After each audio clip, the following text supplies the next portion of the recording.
안녕하세요. 제가 사연을 신청하려고 글을 쓰려는 지금도 너무 어이가 없어 어떻게 받아들여야 할지 모르겠네요. 저는 사랑하는 사람과 몇 년간 만나오면서 결혼에 대한 확신이 들지 않았었어요. 이 사람과 연인 사이로 발전해 오랜 기간 만나왔으니까 당연하듯 결혼을 해야 하는 것 뿐인지 아니면 앞으로 남은 인생을 진심으로 함께하고 싶어서 결혼을 해야 하는 건지 판단이 서지 않더라고요. 분명 사람은 좋아 보이고 사랑했기 때문에 자연스럽게 결혼 얘기가 나온 건데 약간 의무적인 느낌이 들었습니다.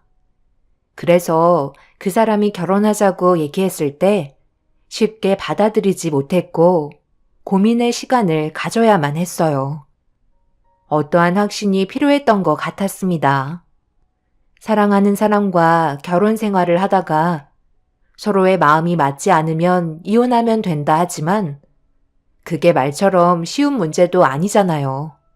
그리고 아직까지 한국은 이혼남보다 이혼녀라는 딱지는 좋은 시선으로 바라보지도 않기 때문에 제 인생에 결혼은 2번은 있을 수 없는 일이었고 실패하고 싶지도 않았어요. 그래서 제일 중요하게 생각했던 게 이 사람과 함께하면 행복할까였어요. 당연히 연애할 때의 시선으로 그 사람을 바라봤을 때 전체적인 성향을 전부 다 알 수 없고 살아온 환경을 파악하기란 한계점이 있기 때문에 저와 비슷한 점을 찾으려 많은 노력을 했었죠. 그래야 함께 살아가는데 부딪히지 않을 테니까요. 그렇게 시간을 두고 여러 가지 상황들을 고려해 봤을 때 이 사람과 인생을 함께 한다는 건 분명 저에게 좋은 선택이라는 걸 알 수 있었습니다. 하지만 그건 단지 한 사람만 봤을 때의 얘기였고 주변 사람들의 영향이 개입되면서부터는 갈등의 연속이었죠. 그렇다고 이 사람이 자신 주위에 머물러 있는 안 좋은 영향을 가진 분들과의 인연을 끊어낼 수가 없기 때문에 결혼이란 단어를 쉽게 받아들일 수가 없었네요. 많은 분들께서 결혼 전에 저와 비슷한 고민을 하셨을 테고 상대방에게 엮여있는 인생을 받아들이면서 살고 계시는 분들이 있으신 반면 후회하시는 분들도 분명 계실 겁니다. 저는 후회 없는 삶을 살아가기 위해 많은 고민 끝에 파혼을 결정하게 됐지만 문제는 한 번 만들었던 인연이 아직까지도 끊어지지 않고 제 발목을 잡고 있다는 게 지금 현재 제가 가지고 있는 고민입니다. 제 사연은 결혼을 결심하면서 예비 시부모님의 초대로 시댁에 인사를 드리려고 찾아뵀을 때부터 시작이 되네요. 정말 많은 가족분들께서 제 얼굴을 보려고 한자리에 모이셨어요. 이미 현관에 들어올 때부터 저를 위아래로 훑어보며 벌써 점수를 먹이고 계셨죠.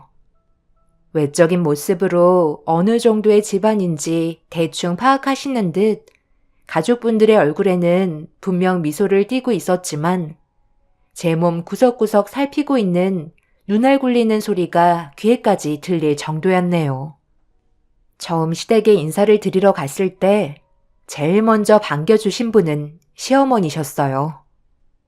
그동안 만나보고 싶었는데 얼굴 한 번 보는 게 왜 이렇게 힘들던지 여기까지 오는데 꽤 많은 시간이 흘렀죠?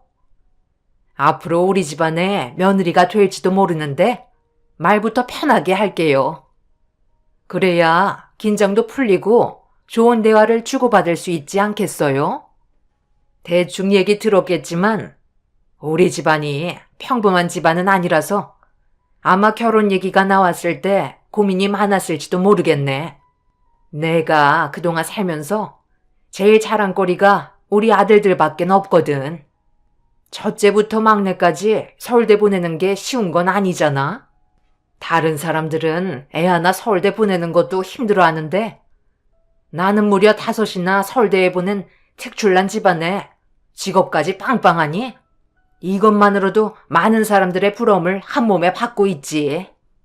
첫째부터 넷째까지 전부 다 좋은 집안과 결혼을 했고 이제 막내 아들 하나 남았는데 주변 사람들이 서로 데려가겠다고 어찌나 난리를 치던지.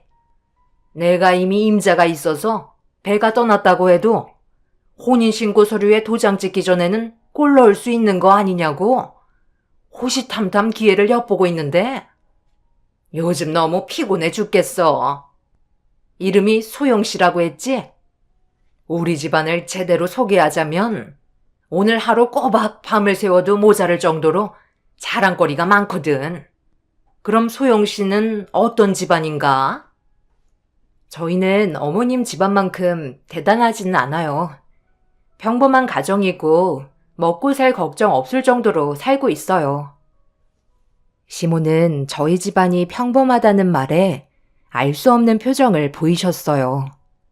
저는 대학도 그 사람처럼 좋은 대학을 나온 것도 아니고 치과 의사인 그 사람과는 다르게 저는 일반 직장인이었어요.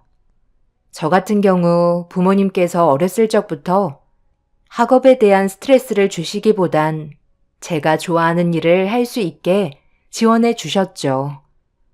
그래서 학창 시절 때 하고 싶었던 것들은 원 없이 해왔던 것 같아요.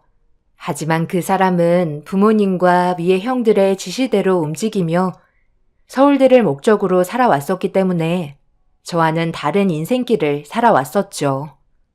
그래서 제 삶을 부러워하기는 했지만 그렇다고 제가 자랑할 만한 건 없었던 것 같아 평범한 집안이라고 소개했었는데 그 말을 좋게 받아들여주지는 않으셨어요. 5 아들 전부 사자 직업이라 그런지 제 위로 먼저 시집온 형님들 또한 집안 자체가 다들 좋았습니다. 그래서 저를 바라보는 시선이 좋게 느껴지지는 않았고 제일 연배가 있는 것 같은 첫째 형님이 저를 바라보면서 한마디 하셨네요. 뭐 하나 내세울 것 없는 직업을 가지고 있는 집안이 막내 도련님과 결혼을 하겠다고 인사드리러 온 용기는 인정하겠지만 딱 거기까지인 것 같네요. 어머님, 기억하시죠? 저 이 사람이랑 결혼할 때 어땠어요? 정말 쉽지 않았잖아요. 그렇지. 내 첫째 아들이니까 더 신경 쓸 필요가 있었고 집안의 기둥인 만큼 능력 좋은 며느리한테 장가 보내고 싶었지. 그래서 저 말고도 다른 여자들과 선자리까지 주선하면서 정말 힘들게 하셨잖아요. 결국 제가 이이랑 결혼하긴 했지만 그때 정말 서운한 것도 많았었어요. 그런데 크게 볼 것도 내세울 것도 없다고 하는 소영씨가 막내 도련님과 결혼하겠다는 건 좀 억지스럽지 않나요?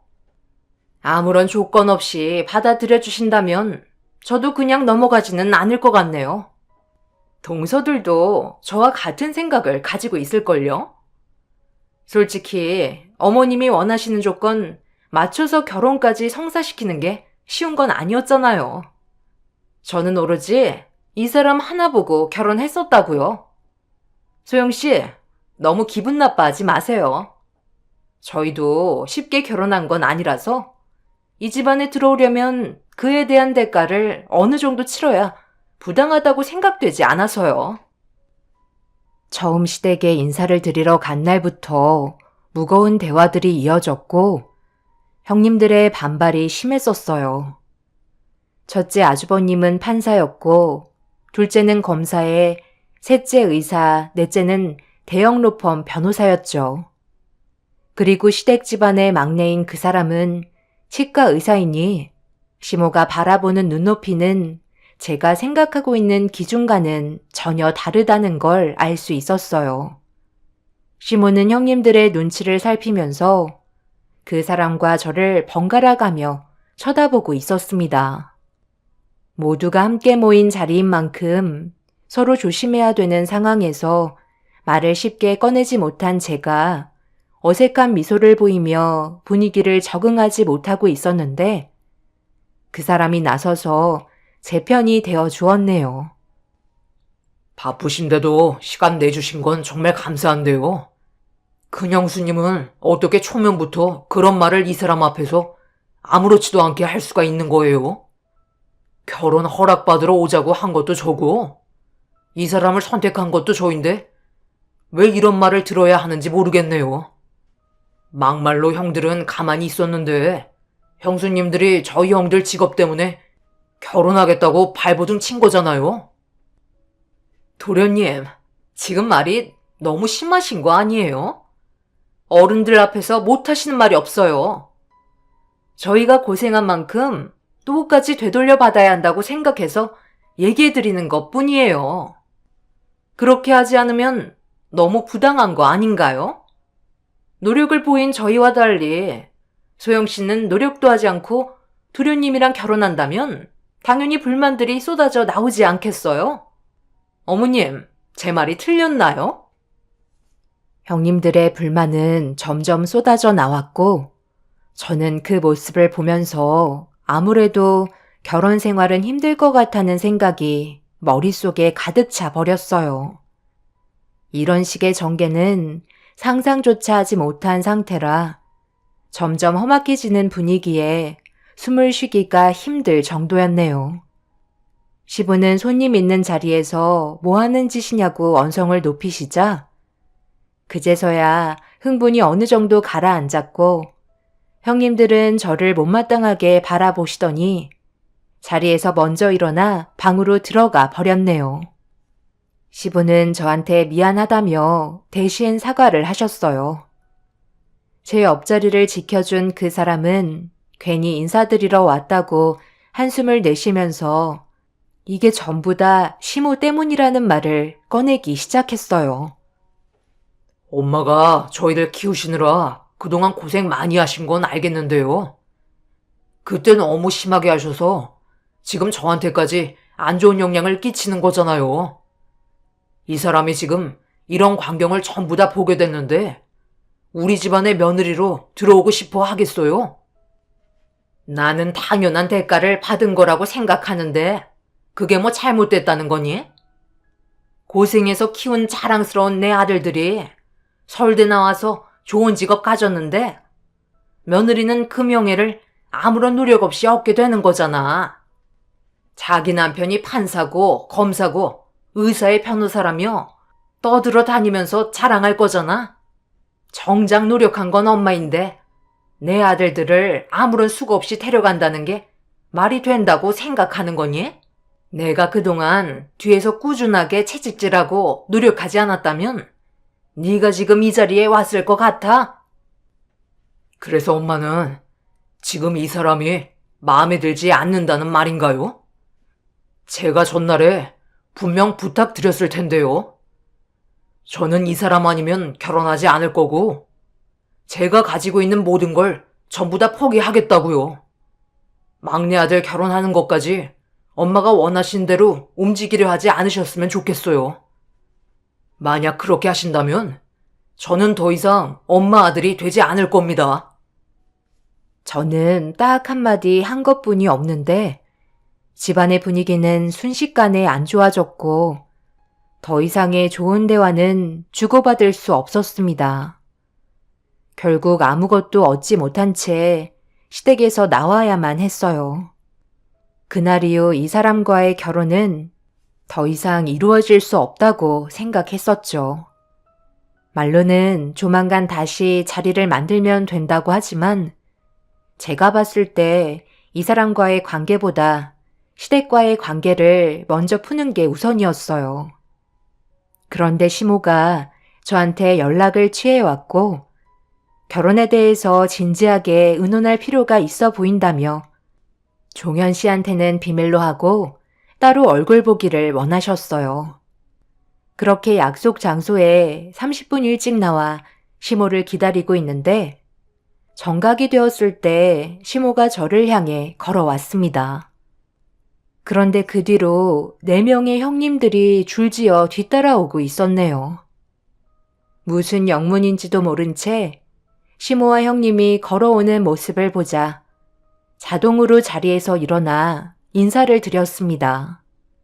형님들은 얼굴에 불만이 한가득인 듯한 표정으로 저를 바라보면서 자리에 앉으셨고 시모는 긴장하지 말라며 웃어주셨습니다. 무슨 말이 나올지 몰라 긴장하고 있는데 시모가 결론만 간단하게 얘기하겠다면서 형님들까지 데려온 이유를 설명하셨습니다. 나 혼자 올 줄 알았는데 갑자기 며느리들까지 데려와서 많이 당황스러웠지? 소영 씨 의견을 들어보고 싶다길래 고민 끝에 데려온 거야. 그 전에 우리끼리 먼저 의논을 한 상태이고 결혼하기 위해서 최소한의 조건은 필요할 것 같아서 어떤 생각을 가지고 있는지 한번 들어보려고 함께 온 거니? 너무 긴장하지 않아도 된다. 저번에 우리 집에 왔을 때 충분히 느끼고 집으로 돌아갔겠지만 우리 며느리들도 내가 내민 조건을 받아들이고 들어왔거든. 나도 최대한 조율해서 결혼시키는 방향으로 진행했었는데 아직 서영 씨 부모님 만나서 대화한 것도 아니라 이런 말 하긴 좀 그렇지만 그래도 내 아들과 결혼을 하겠다면 어느 정도는 마음의 준비를 해야 되지 않겠어? 우리 집안의 조건을 미리 맞춰놓는 것도 좋은 방법이라 생각하거든. 그래서 우리 며느리들이랑 의논한 끝에 그래도 이 정도면 인정해줄 것 같다는 선에 기준을 잡았으니까 너무 기분 나쁘게 생각하지 않았으면 좋겠어. 예단으로 현금 2억 정도 받아야 서로 아쉬운 소리는 안 나올 것 같은데 어때? 네? 종현 씨랑 결혼하려면 예단으로 현금을 2억이나 해야 된다고요? 너무 아무렇지도 않게 얘기하시니까 많이 당황스럽네요. 당황스러울 게 뭐가 있어? 우리도 다들 그 정도는 했는걸? 어느 집안이든 현금으로 2억 정도는 기본으로 가지고 있잖아? 그 정도 재산도 없으면서 어머니 며느리가 되겠다는 건 아니지? 솔직히 소영 씨가 우리 집안의 막내 동서가 된다면 지금 상황으로 봤을 때 큰형님도 그렇고 우리들은 좋은 관계를 유지하기에는 어려울 것 같아. 2억도 준비 못하는데 결혼하겠다는 건 너무 불공평하잖아? 우리가 그래도 최대한 배려해서 2억인 거지. 그 이하는 받아들이기가 어려울 것 같네? 그래. 이건 애들 말이 맞다. 생각해봐라. 서울대 나온 특출난 집안에 종현이는 지금 치과 의사를 하고 있는데 앞으로 벌어들이는 수익이 얼마나 많겠니? 내가 봤을 때 2억은 껌값인 것 같은데. 첫째 며느리부터 넷째 며느리까지 전부 다 2억 이상 받았고 현금 외에 명품들도 꽤 들어왔단다. 얘들도 전부 경쟁률 뚫고 들어온 거야. 소영 씨가 내 아들이랑 결혼 안 하겠다고 하잖아? 그럼 그 다음 줄 서 있는 사람한테 기회가 채용되는 거지. 예단이 들어오면 반 정도는 돌려주는 게 관행이라잖아. 그런데 우리 집안은 특이 케이스라 돌려줄 생각은 아예 없으니 그렇게 알고 있으면 되고. 내 조건 마음에 안 들진 않지? 그렇게 하면 소영 씨가 원하는 결혼 빠르게 진행할 수 있을 것 같은데. 이 정도면 남는 장사 아닌가? 그리고 보통 집은 남자 쪽이 해온다잖아. 그런데 요즘 세상에 집 마련하는 게 쉬운 것도 아니고 어차피 치과 의사니까 돈은 자연스럽게 따라올 테고 일단 당장이 급하니 집은 반반씩 마련했으면 좋겠네. 같이 키워가는 맛이 있어야 살만하지. 시모의 말에 할 말이 없었습니다. 제 주위에서는 예단으로 현금을 2억이나 하는 집안 자체를 본 적이 없었어요. 집값이야 요즘 너무 올라서 신랑 측에 무리가 있다는 건 알고 있었기 때문에 저희 집안에서도 일정 금액을 도와주기로 했었어요. 그런데 집도 반반씩 하면서 예단을 현금으로 2억이나 달라는 믿을 수 없는 말에 이 결혼은 안 하는 게 좋을 것 같다고 생각했네요. 만약 그 사람이 옆에 있었다면 쉽게 돈 얘기는 꺼내지 못하셨겠죠. 그래서 비밀로 하고 만나자는 이유를 알 수 있었습니다. 시모도 욕심이 상당했지만 형님들 또한 시댁에 했던 만큼 저도 똑같이 해야 된다고 생각해 뒤에서 들볶은 것 같아 보였어요. 제가 알기론 남자 측에서 만약 집을 해온다면 그 집이 예를 들어 3억일 때 집값의 10%를 예단으로 준비하면 된다고 알고 있었는데 2억은 터무니없이 큰 금액이었죠. 시모는 아무 말 하지 않고 가만히 있는 모습을 보곤 표정을 살피시더니 아무래도 무리가 있을 것 같다고 판단하셨는지 결혼에 대해 다시 생각해 보는 게 어떻겠냐고 물어보셨습니다. 어머님께서 지금 생각하고 계신 그대로세요. 저는 이렇게 결혼하는 건 아니라고 생각해요. 자식들이 잘 되길 바라시는 마음에 결혼시키는 것도 아니고 이건 뭐 종현 씨를 두고 장사하시는 건데 제가 거기에 말려 들어갈 필요는 없다고 생각합니다. 이 결혼 그냥 안 하려고요. 종현 씨한테는 잘 설명드릴 테니 너무 걱정하지 마세요. 어차피 처음 인사드리러 갔을 때부터 어머님 며느리가 되고 싶은 마음은 싹 사라졌었거든요. 종현 씨 하나만 바라보고 살기에는 주변 분들이 너무 힘들게 할 것 같네요. 생각 잘했어요. 어차피 뭣도 없는 집안에서 2억을 준비한다는 게 억지스러웠겠지. 우리가 2번 다시 얼굴 볼 일은 없었으면 좋겠어요. 마지막으로 막내 도련님 마음이나 잘 정리해주면 될 것 같네요. 그쪽 말고도 좋은 조건의 여자 수두룩하게 쌓여 있거든요. 어머님, 제 말이 맞죠? 과시할 능력도 없으면서 도련님과 어떻게 한번 엮어서 인생 한번 바꿔보려는 김치녀 맞는다고 했잖아요. 그럼 저희는 볼 일은 끝난 것 같으니까 그만 자리에서 일어날까요? 아예 말도 섞지 마세요. 그래, 알았다. 그럼 소영 씨는 우리 아들과 결혼하지 않는 걸로 알고 있으면 되는 거죠? 할 말 없는 것 같으니까 먼저 일어날 테니 주문한 음료 계산은 마저 하고 나와요. 그럼 2번 다시 얼굴 보는 일 없었으면 좋겠네요. 아니요. 제가 먼저 일어날게요. 약속도 어머님이 먼저 잡으셔서 저를 불렀으니 계산도 어머님이 하셔야죠. 저는 그 사람들을 밀치고 밖으로 뛰쳐나왔습니다. 시모와 단둘이 얘기한 것도 아니고 우르르 몰려와서 저를 죄인 취급하는 것 마냥 분위기를 이상하게 몰아간 것도 모자라 마신 음료까지 전부 계산하라는 게 어이가 없었습니다. 결국 종현 씨와 따로 만나서 얘기할 필요도 없을 것 같아 그 자리에서 전화를 걸어 시모와 시댁 식구들 때문에 더 이상의 관계 발전은 힘들 것 같다며 이별 통보를 전했고 당황한 종현 씨는 무슨 일이냐고 물어보길래 가족들에게 물어보라며 전화를 끊어버렸네요. 그리고 그날 이후 저희 집까지 찾아온 그 사람이 저를 늦은 시간까지 기다리길래 카페에서 있었던 일에 대해 전부 다 설명했어요. 듣고 있던 이 사람도 많이 당황하고 놀랐는지 시모의 행동에 대해 입을 다물지 못했습니다. 종현 씨가 저희 집에 찾아오기 전에 부모님께 이런 상황들을 대충 설명을 하니 그런 집안과는 절대 결혼해서는 안 된다며 단칼에 거절하셨어요. 저는 오히려 그 집안과 결혼한 며느리들이 이상하게 느껴질 정도였네요.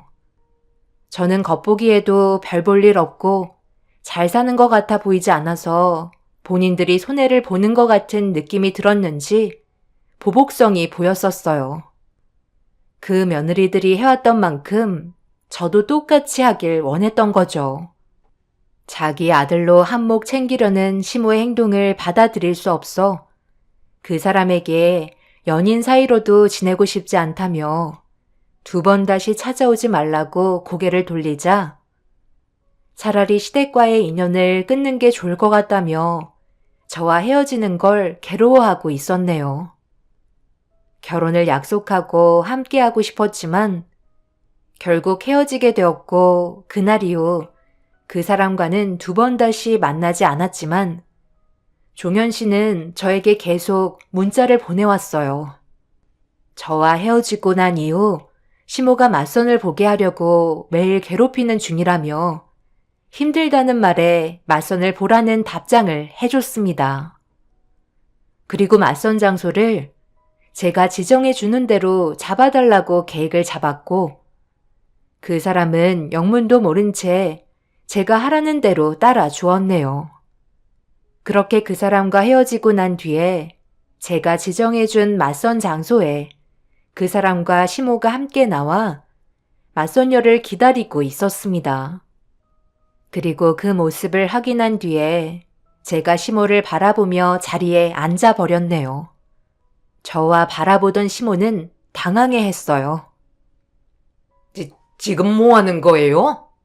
여기가 어떤 자리인지 알고 함부로 앉는 거야? 빨리 비키지 못해? 곧 있으면 맞선 볼 여자가 온다고요.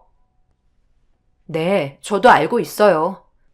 그런데 맞선 볼 여자는 여기 오지 않을 거예요. 제가 돌려 보냈거든요. 그리고 제가 종현 씨 맞선녀입니다. 안녕하세요. 제 이름은 박소영이라고 해요. 이미 저를 알고 계시죠? 많이 당황스러우셨을 텐데 일단 진정하시고 목부터 축이세요. 은선 씨, 여기 주스 2잔 부탁해요. 어머님, 오렌지 주스 괜찮으시죠? 종현 씨도 같은 거 먹어요. 너 이제 막 나가기로 작정한 거니? 분명 그때 말하지 않았어? 우리는 그날 더 이상 엮일 필요가 없는 관계가 됐다고. 네, 알고 있어요. 그거 아세요? 어머님이랑 며느님들께서 저에겐 제대로 말할 기회도 안 주시고 지금까지 겉모습만 보며 혼자 판단하신 거? 저를 아예 무시하고 계셨잖아요. 능력이 좋다고 해서 그걸 꼭 과시해야만 되는 건 아니라고 보는데요. 제 말이 틀렸나요? 어머님 며느님들이 얼마나 집안이 좋은진 모르겠지만 상대방을 함부로 자기 기준으로 판단하고 막대하는 건 옳지 않다고 생각해요. 제가 인사드리러 갔을 때부터 어떻게 하셨나요? 먹고 살 만한 정도 된다고 하니까 애초부터 더 이상 물어보려 하지도 않으셨잖아요. 그래서 저도 더는 아무 말도 하지 않았던 거예요. 그런데 시간이 지날수록 저에 대해 더 안 좋게 보시고 말도 안 되는 조건을 내거셨죠. 그리고 어머님 아드님들이 전부 다 서울대 나온 거랑 제가 결혼하는 게 무슨 연관이 있는 거죠? 저는 다른 거 안 따지고 종현 씨만 바라보고 결혼하려 했던 건데요. 서울대 치과 의사, 그런 게 꼭 중요한가요? 그렇게 따지는 거 좋아하시면 저도 저희 집안이 어떤 집안인지 얘기 좀 해드려야겠어요. 일단 저희 엄마 아빠는 하버드 대학 나오셨고요. 지금 강남에 빌딩 5채 정도 가지고 계세요. 어머님께서 앉아 계신 이 건물도 저희 부모님 건물이고요. 부자들일수록 자기 능력을 오히려 과시하지 않아요. 오히려 가지고 있는 것들을 내세우지 않고 소박하게 지내며 살고 있죠. 저도 종현 씨랑 정말 결혼하고 싶지만 어머님이랑 동서들의 행동들이 너무 저급해서 상대하고 싶지가 않았어요. 종현 씨도 제가 그냥 직장 다니는 줄 알고 있지 저희 집안이 어느 정도의 재력이 있는지는 모르고 있어요. 그런 걸 얘기할 필요도 없는 거고요. 꼭 그렇게 티내지 않아도 되는 걸 굳이 자랑하실 필요 없다는 거예요. 대화를 나누고 있던 도중 저희 카페에 자주 오시는 퀵 배달 기사분께서 저에게 다가와 반대편 건물 상호를 대며 아빠가 제 쪽으로 전달해 달라는 말에 건네 받았습니다. 상호가 적힌 서류 봉투에 건물주 이름이 적혀 있었고 그걸 본 시모는 얼굴이 사색이 돼선 입술을 파르르 떨고 있었네요. 볼일을 끝낸 저는 자리에서 일어나 음료는 서비스로 드리는 거니 즐거운 시간 보내고 들어가시라는 한마디 건넨 뒤에 저는 제가 일하는 사무실로 들어왔습니다. 다른 건 다 참아도 저희 집안 무시하는 건 도저히 참을 수가 없었네요. 그리고 그날 이후 저희 집안의 재력을 알게 된 시몬은 계속해서 접근을 시도하고 있습니다. 아직까지 기회는 있는 거 아니냐며 받아주겠다고 애원하시고 있네요. 하지만 앞서 말했듯이 저는 확신이 없습니다. 이 사람과 결혼을 해도 분명 좋은 영향은 받지 않을 것 같아요. 차라리 다른 사람과 인연을 만들어 나가는 게 좋을 것 같습니다. 검은 속내를 전부 다 보게 되었는데 괜히 엮일 필요 뭐가 있겠어요. 한 번뿐인 결혼, 후회 없는 선택하고 싶네요. 감사합니다. 안녕하세요. 저는 10살 된 아이를 키우고 있는 45살 여자입니다. 이번에 세상이 참 좁다는 걸 느낄 수 있었어요. 만나지 말아야 될 사람들이 제 눈앞에 나타났거든요.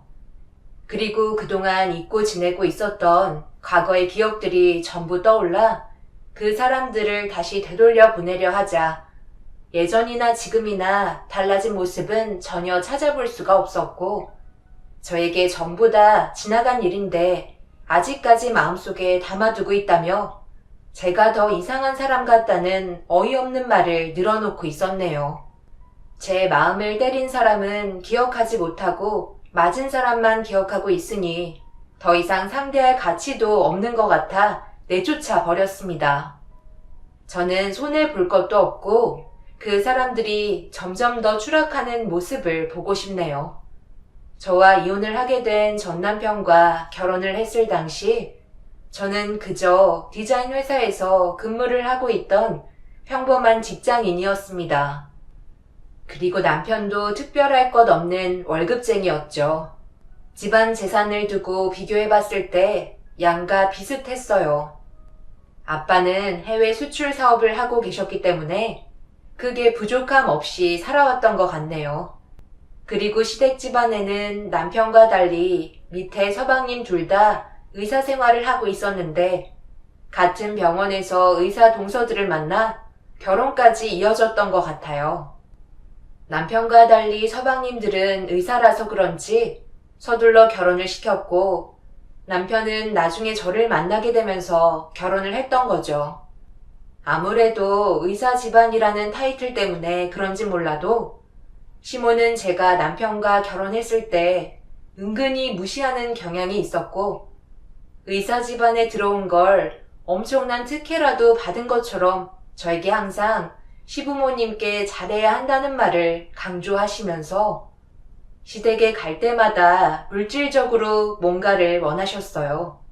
남편이 의사라면 이해하겠는데 서방님들이 의사인 걸 왜 제가 특혜를 받는 것처럼 느껴야 하는지 이해할 수 없었고 매번 무언가를 해줘야 한다는 부담감이 싫어서 시댁에 가는 걸 꺼려하고 있었습니다.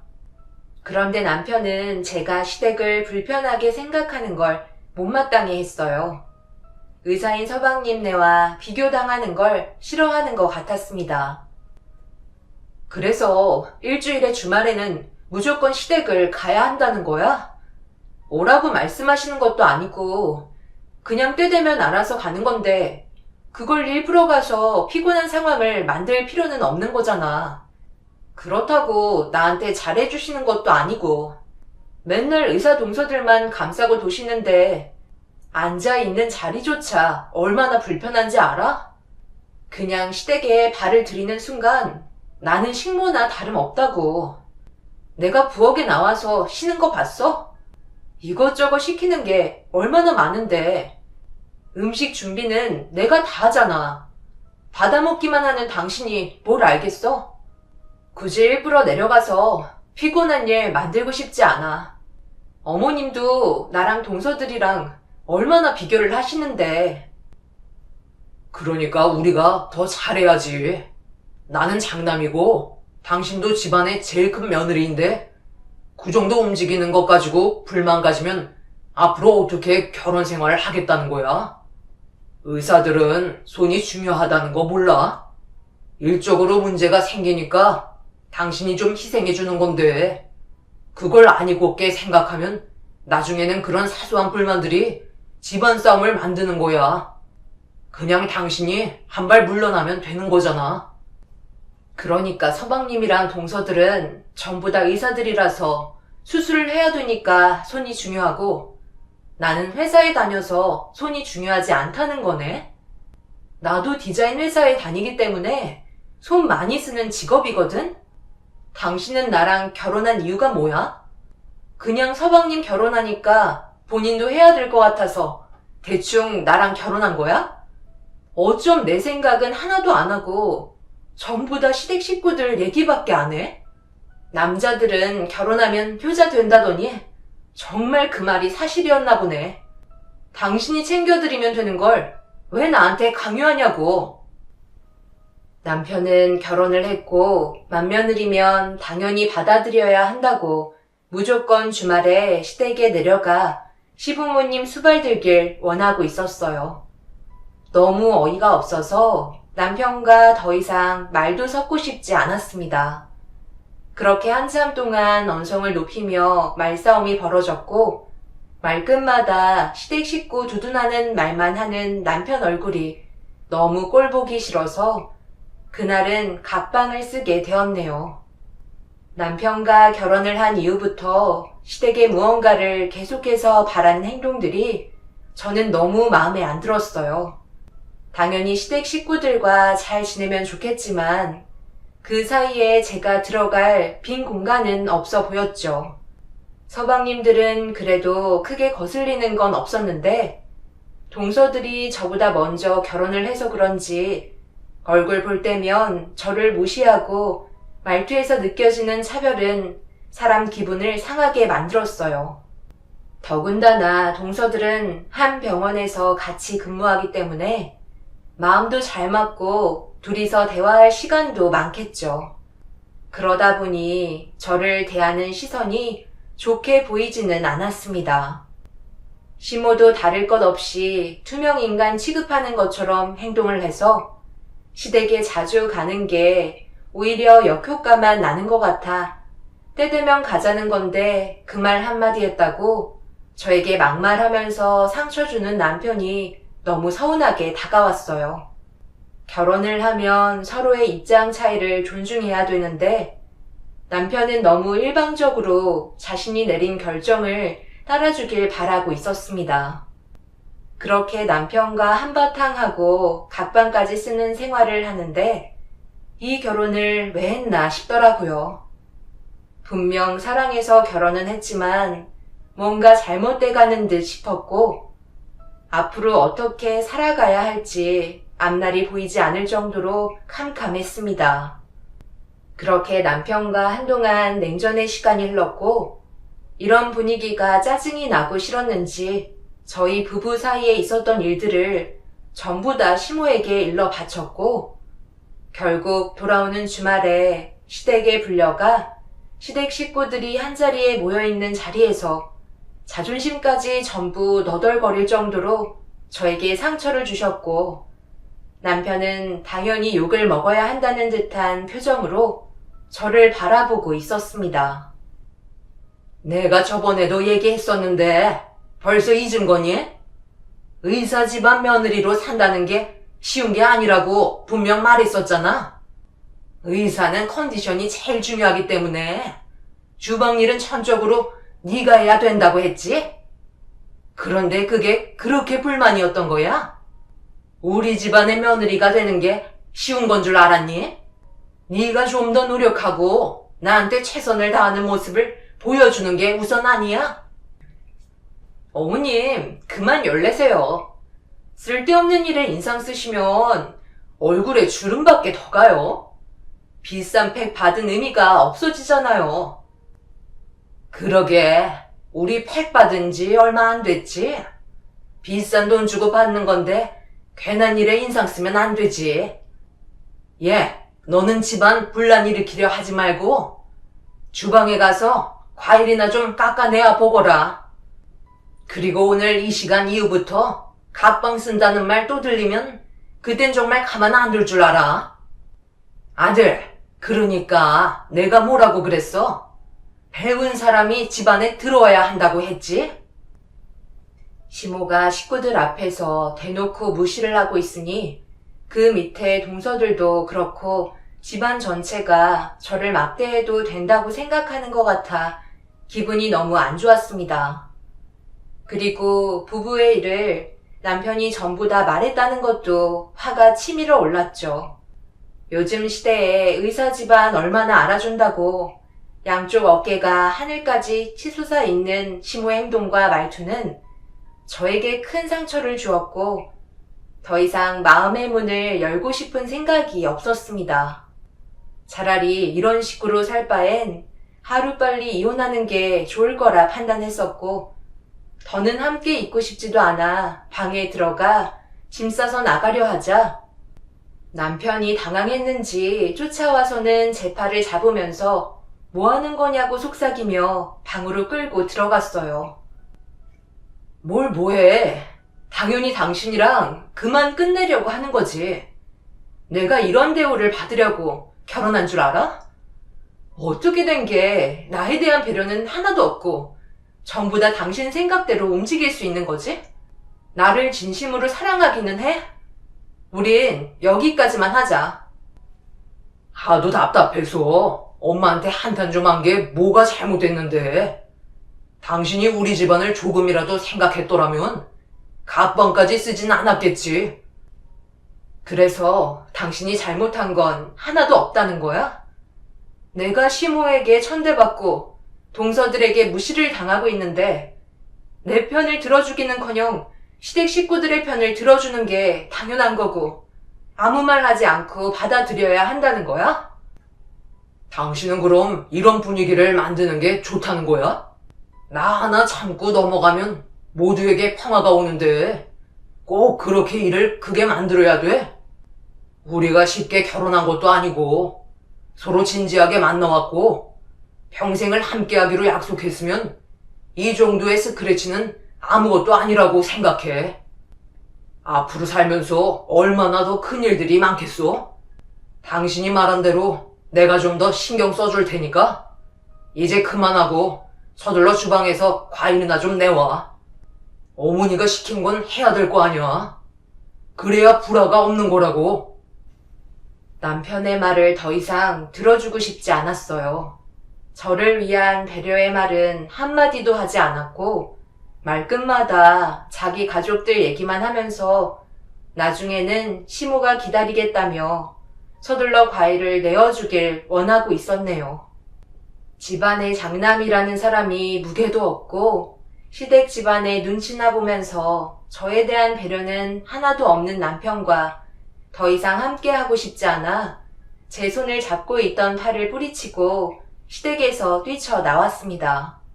수도 없이 울리는 전화의 전원을 꺼버린 채 친정집으로 향했어요. 그렇게 친정에 도착하자마자 부모님의 얼굴을 보는 순간 그동안의 서러움에 눈물을 쏟아내고 말았습니다. 그리고 남편은 더 큰 화를 막기 위해 급하게 뒤따라와서 사태를 수습하려 저희 부모님께 인사를 드리고 들어왔지만 차라리 안 오는 게 좋을 듯 싶었습니다. 자네는 내 딸의 눈에서 눈물 한 방울 흘리지 않겠다고 약속하지 않았나? 결혼한 지 얼마나 됐다고? 벌써 이런 사태를 만드는 거야? 아버님, 제가 다 설명하겠습니다. 서로 다른 환경에서 살다 보니 맞지 않는 부분이 분명 드러나게 마련이죠.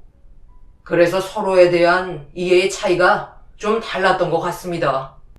저는 이 정도면 나쁘지 않다고 생각한 것들을 이 사람은 좀 예민하게 받아들였던 것 같아요.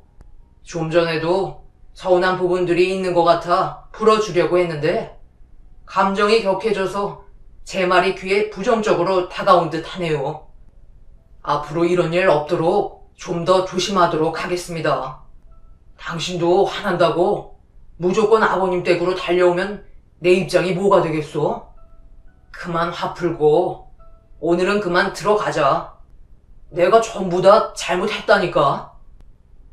그래서 자네가 잘못한 게 뭔데? 좀 더 구체적으로 설명을 해줘야 우리가 알 거 아니야? 얘가 웬만하면 속으로 삭히는 성격인데 이 정도까지 하는 것 보면 그동안 상처를 많이 받아왔다는 거잖아. 자네가 뭘 잘못했고 사돈댁에서 무슨 일이 있었는지 구체적으로 설명 좀 해보게. 그래야 우리도 어떤 식으로 상황이 돌아가고 있는지 알 수 있지 않겠나? 왜 말을 못하는 거야? 솔직히 이 사람이 맏며느리잖아요. 그럼 당연히 솔선해서 먼저 움직일 수도 있는 거고 동서들을 챙겨주는 게 맞는 건데 저희 어머니가 일 좀 시켰다고 투덜거리잖아요. 저희 집안이 의사 집안인 거 잘 알고 계시죠? 그래서 민감한 수술들이 잡혀있기 때문에 쉴 때 최대한 컨디션 조절을 해줘야 돼요. 사람 생명을 살리는 문제인데 얼마나 큰일을 하는 거예요?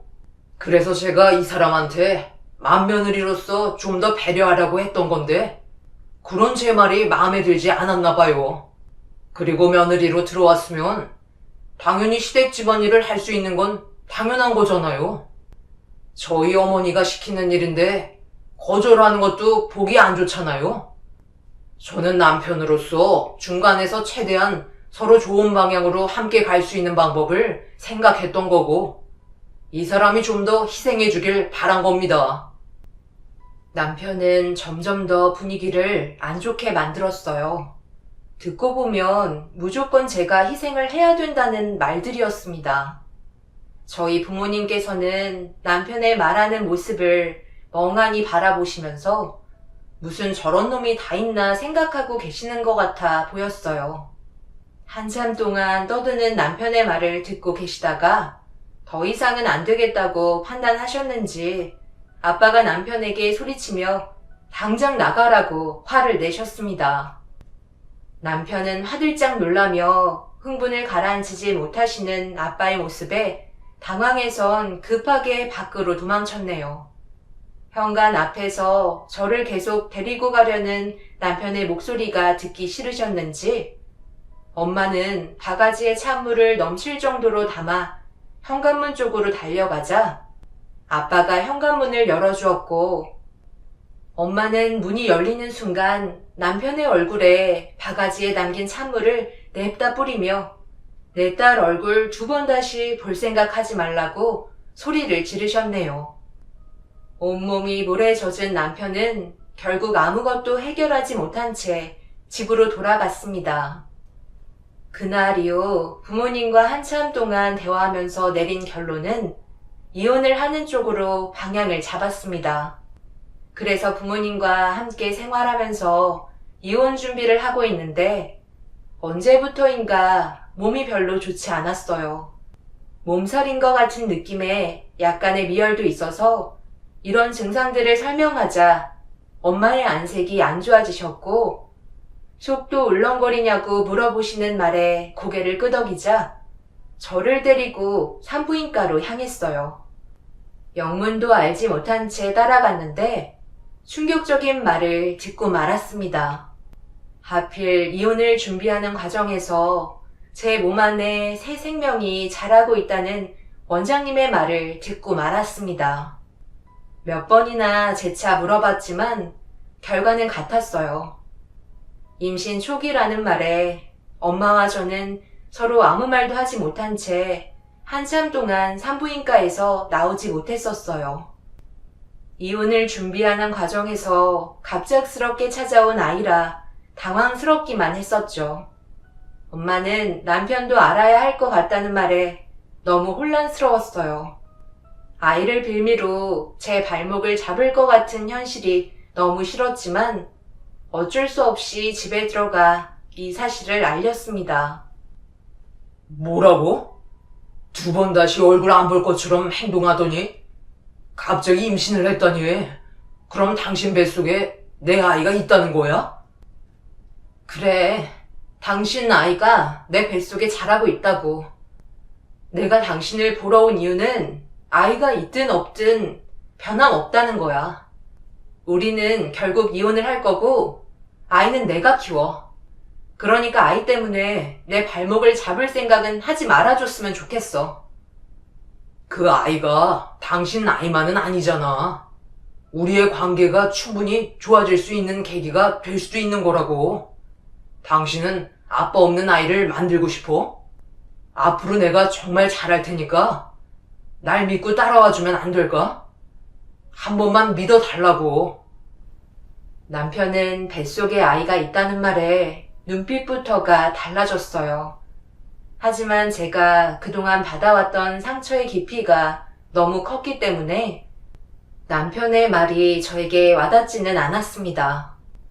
그날 이후 남편이 어떤 식으로 저를 대하는지 두고 보면서 앞으로 어떻게 할 건지 고민을 하고 있었습니다. 그리고 제가 임신했다는 소식은 자연스럽게 시댁 식구의 귀에 들어가게 되었고, 시모가 얼굴 좀 보고 얘기하자는 말에 시댁으로 향하게 되었네요. 임신했다는 소식 때문에 시댁 식구들이 모두 한자리에 모여 저를 바라봤습니다. 일단 임신 축하한다. 그래도 이 말은 해줘야 하지 않겠어? 둘째랑 셋째는 병원 일이 워낙 바쁘기도 하고 아이를 가질 수 있는 환경이 아니었는데 언제 이렇게 계획을 했었대? 둘이 갈라설 것처럼 얘기하더니만 뒤에서 할 건 다 하고 있었구먼. 어머니, 말씀 좀 가려서 하세요. 뱃속에 아이가 듣겠어요. 그래도 제가 제대로 된 효도를 해드릴 수 있는 것 같네요. 요즘 애를 누가 낳아요? 지금 먹고 사는 것도 바쁜 세상인데 하는 것 없는 사람들이나 애 낳고 사는 거지. 집안이 부유할수록 출산율이 적다는 거 아시죠? 못 사는 집안일수록 아이에 대한 집착이 더 심해진다고 하더라고요. 빨리 키워서 돈 벌게 해야 되니까 그런다고 하던데. 형님도 그런 생각을 가지고 있는 건 아니죠? 저는 뱃속에 있는 아이가 되려 불행할 것 같은데요? 이 험난한 세상 앞으로 어떻게 헤쳐나가면서 살겠어요. 생각만 해도 정말 끔찍하네요. 어머, 나랑 같은 생각을 하고 있었네? 요즘 청년들 목표가 뭔 줄 알아? 내 집 마련하는 거래. 세상 밖으로 나와서 내 집 마련하려고 인생 사니? 그런 것들 보면 애만 싸질러 놓은 부모들이 참 한심해. 아무것도 해주지도 못할 거면서 애는 엄청나게 낳잖아. 형님 인생도 참 딱해요. 앞으로 펼쳐질 앞날에 자유는 없고 애 뒤치다거리만 해야 되잖아요. 생각만 해도 정말 아찔하네요. 동서들은 아이를 가질 생각이 없는지 제가 임신했다는 소식을 듣곤 축하한다는 말을 하기는커녕 되려 안 좋은 말들만 늘어놓고 있었어요. 자신들처럼 인생을 즐기면서 살아야 한다며 아이를 가진 저에 대해 후회할 거라는 말을 늘어놓고 있었죠.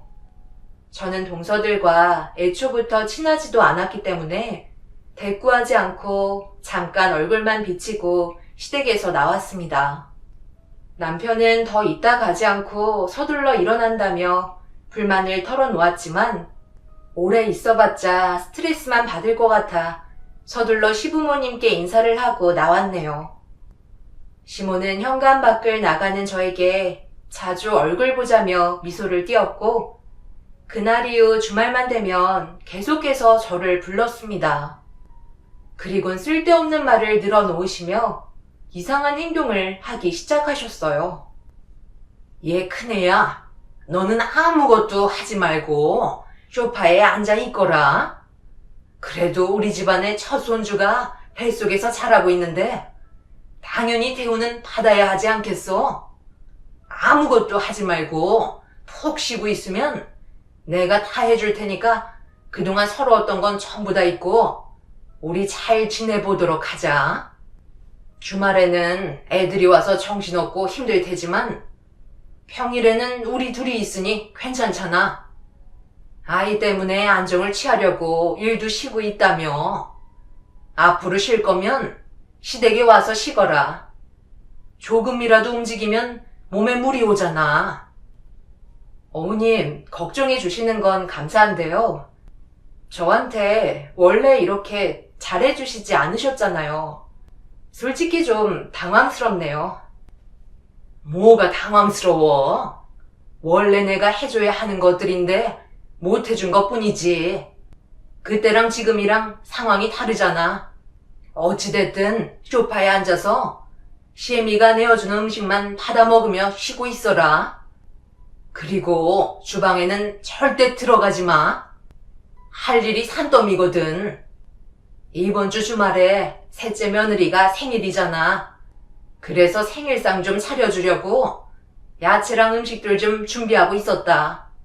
몸이 한계라 시간도 상당히 오래 걸리거든. 괜한 걱정하지 말고 TV 보면서 과일 좀 먹고 있어라. 절대 주방에는 들어오면 안 된다. 시모의 행동들이 참 어이가 없었어요. 쓸데없는 이유를 만들어 제가 시댁에 오게 해놓고 바로 일 시키면 너무 눈에 보이니까 은근슬쩍 잘해주는 척 하면서 자신의 속마음을 조금씩 드러내는 시모의 행동에 화가 나더라고요. 그리곤 혼자서 주방에 들어가 음식을 만들려고 이것저것 벌려놓으신 걸 흘깃 봤는데 그 타이밍에 시모와 눈이 마주쳤네요. 저를 보며 어색한 웃음을 짓고 계시던 시모는 왜 빨리 안 들어오는지 궁금해서 저를 바라봤던 걸 알 수 있었습니다. 소파에 앉아서 계속 눈치 받는 것도 불편할 것 같아 자리에서 일어나 주방을 살펴보니 난리도 아니었네요. 셋째 동서 생일상 차려준다고 온갖 음식을 만들려고 판을 벌려놓은 모습에 한숨만 나왔습니다. 결국 제가 머뭇거리고 아무 말도 하지 않자 시모는 도와줄 수 있냐고 속마음을 꺼내셨고 어쩔 수 없이 일손을 돕게 되었는데 시모가 갑자기 전화 한 통을 받더니 주방 일 좀 부탁한다며 밖으로 나가셨습니다. 그리고 금방 오실 거라 생각했던 거와 다르게 저녁 늦게나 돼서야 집에 들어오셨고 그동안 저 혼자 그래도 노력하며 음식 준비를 했었는데 굳은 표정으로 전부 다 끝내지 못했다고 불만을 털어놓으셨네요.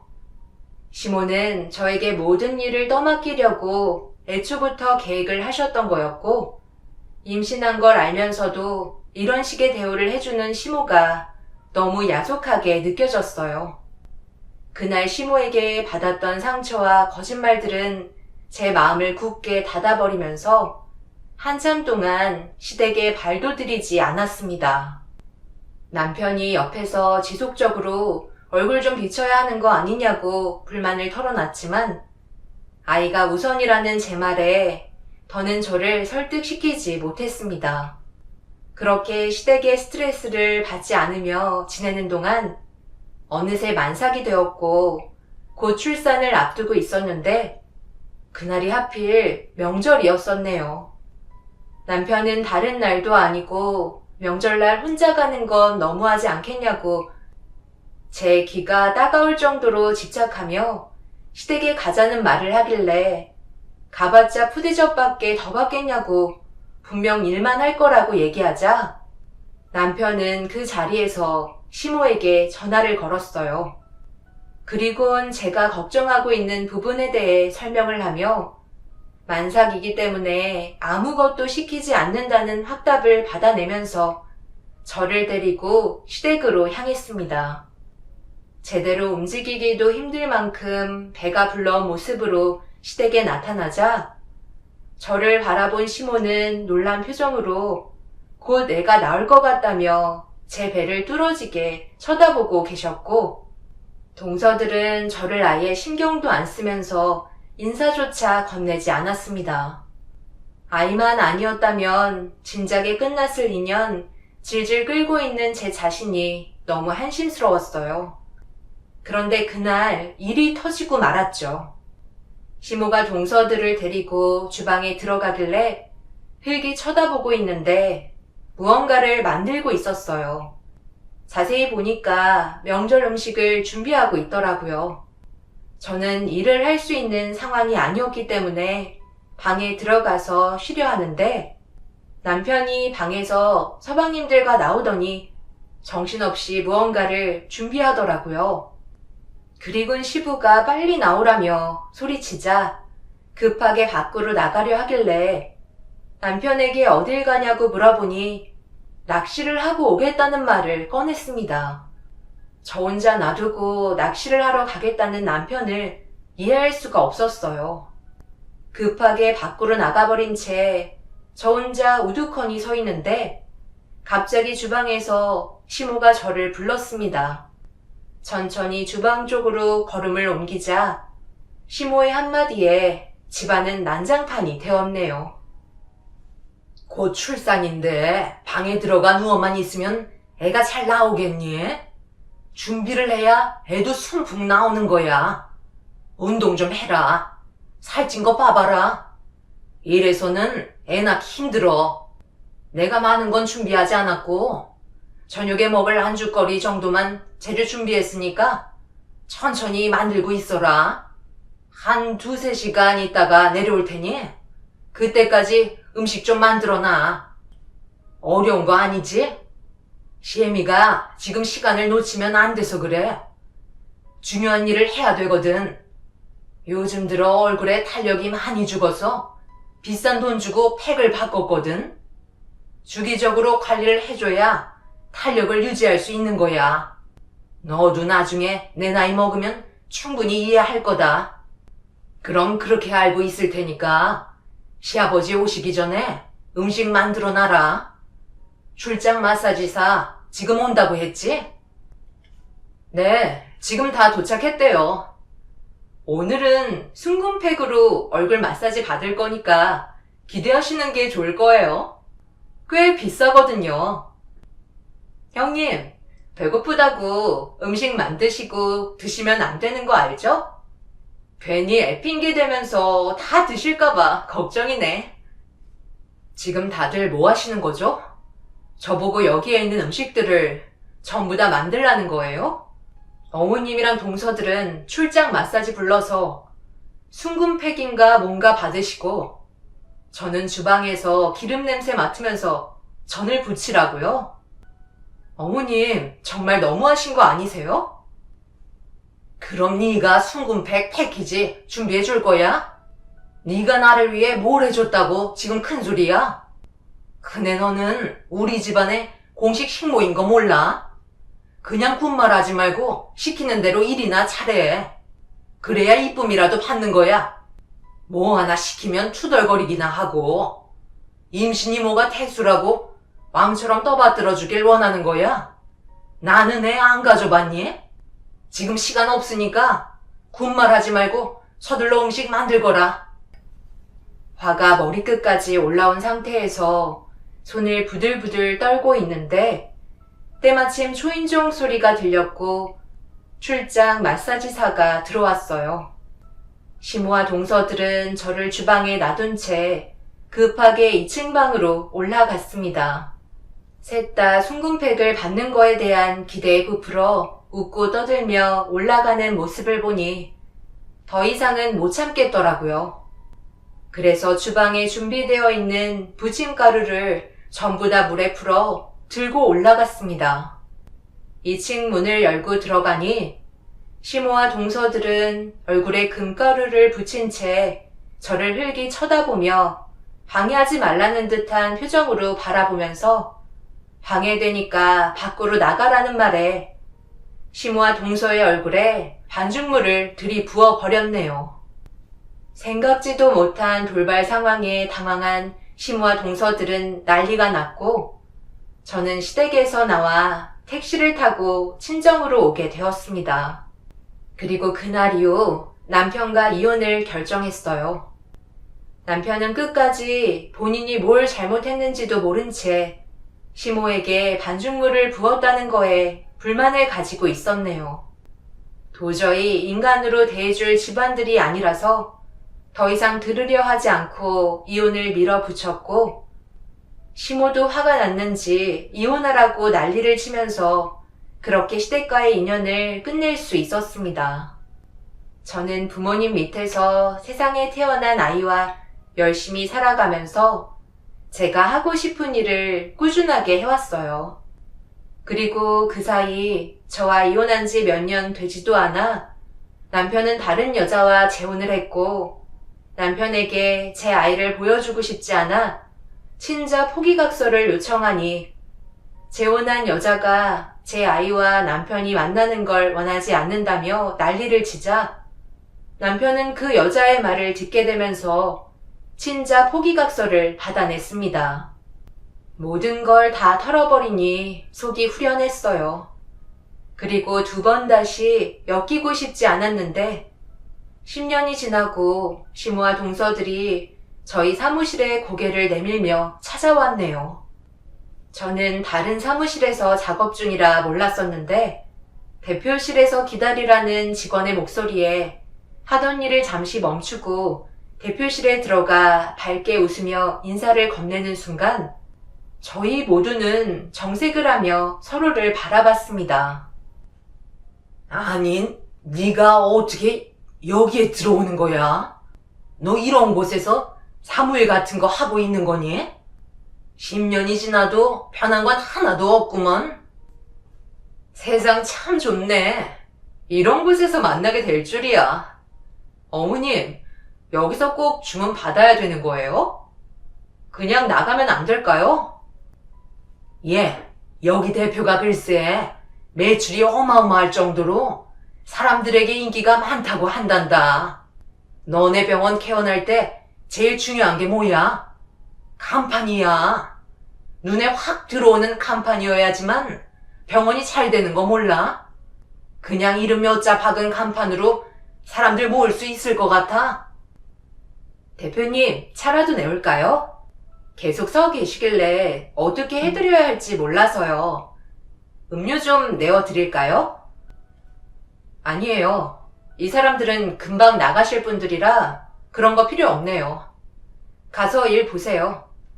내가 따로 연락하기 전까지 들어오지 마시고요. 어머님, 방금 들으셨어요?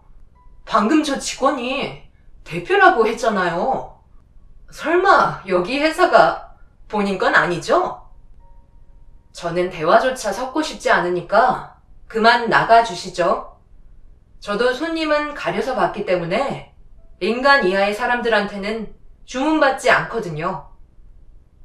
예, 네가 이 회사의 대표라고? 그런 간판 만드는 디자인을 네가 한다는 거야? 어마어마한 매출을 벌고 있다면서 그게 사실이야? 그런 걸 왜 알고 싶으신 거죠? 저는 대화조차 섞고 싶지 않으니까 그만 나가주세요. 손님께서 원하는 건 얻어가실 수 없으시겠네요. 시모는 경악을 하며 얼떨떨한 표정으로 저를 계속 바라봤어요. 저는 10년간 제가 가진 전공을 살려 한 업체의 얼굴이라고도 볼 수 있는 간판을 디자인하는 사업을 확장시켰고 생각보다 좋은 반응에 꽤 많은 수익을 창출할 수 있었어요. 한번 만들어진 이미지는 쉽게 바꿀 수 없고 매출과도 직결이 되는 게 간판이기 때문에 많은 분들께서 비싼 돈을 주고도 주문을 하시죠. 그리고 제가 만든 간판이 입소문을 타면서 고객들의 마음을 사로잡아서 그런지 많은 사랑을 받았고 저희 회사는 10년 만에 몰라볼 정도로 확장이 되었습니다. 그리고 그걸 알게 된 시모는 병원을 개원할 간판을 제작하기 위해 저를 찾게 된 거였어요. 알고 보니 동서들이 개원할 병원 근처에는 거의 대부분 제가 제작한 디자인의 간판들이 걸려 있었기 때문에 시모는 제가 디자인한 간판에 욕심을 가지고 있었습니다. 일반 간판으로 개업을 한다면 그건 병원의 매출에 직접적인 영향을 줄 수 있을 만큼 간판의 효과는 상당하다는 걸 시모는 알고 있었습니다. 하지만 저는 시모가 원하는 대로 간판 제작을 해주지 않았어요. 그 사람들도 자존심은 있었는지 저에게 주문받지 않겠다며 돌아나갔지만 얼마 지나지 않아 다시 찾아왔습니다. 일반 업체에서 평범하게 만들었던 간판은 눈에 띄지도 않을 뿐더러 그 주변의 병원에서 벌써 자리를 전부 다 잡은 상태라 병원에는 환자들도 많이 찾아오지 않았고 그런 스트레스가 환자에게까지 연결이 되면서 평도 안 좋아지기 시작했어요. 결국 간판의 이미지가 본인들의 얼굴이 된다는 걸 늦게나마 알게 된 동서들이 서방님들까지 데려오고 나중에는 남편까지 데려와서 간판 제작을 해달라고 애원했지만 2번 다시 회사에 얼씬도 하지 못하게 그 사람들을 출입 금지시켰네요. 시모는 제가 의사들보다 더 많은 수익을 창출하고 있다는 걸 소문으로 들었는지 배 아파하며 땅을 치고 후회하더니 다른 계획을 세우기 시작했어요. 남편이 제 아이의 얼굴이 보고 싶다며 접근을 하면서 예전에 재혼한 여자랑 이혼해서 혼자 살고 있다며 재결합하길 원하고 있네요. 돈만 밝히는 그 사람들이 어떤 목적으로 접근하는지 알고 있었고 대화조차 섞으려 하지 않자 남편이 제 어깨에 손을 올리는 순간 뺨에 손을 올려붙이며 경찰에 신고하겠다고 소리를 질렀습니다. 예전과는 많이 달라진 제 모습에 당황했는지 2번 다시는 찾아오지 않고 있지만 분명 시모는 다시 저에게 접근할 것 같네요. 저는 더욱더 열심히 살면서 저를 막대했던 그 집안들이 후회할 정도로 잘 사는 모습을 보여주는 걸로 복수를 하려고 합니다. 시모가 속을 끓고 있는 걸 생각하니 제 속이 다 후련하네요. 제 사연 들어주신 분들께서도 오늘 하루 힘내시고 좋은 날이 되셨으면 좋겠습니다. 감사합니다.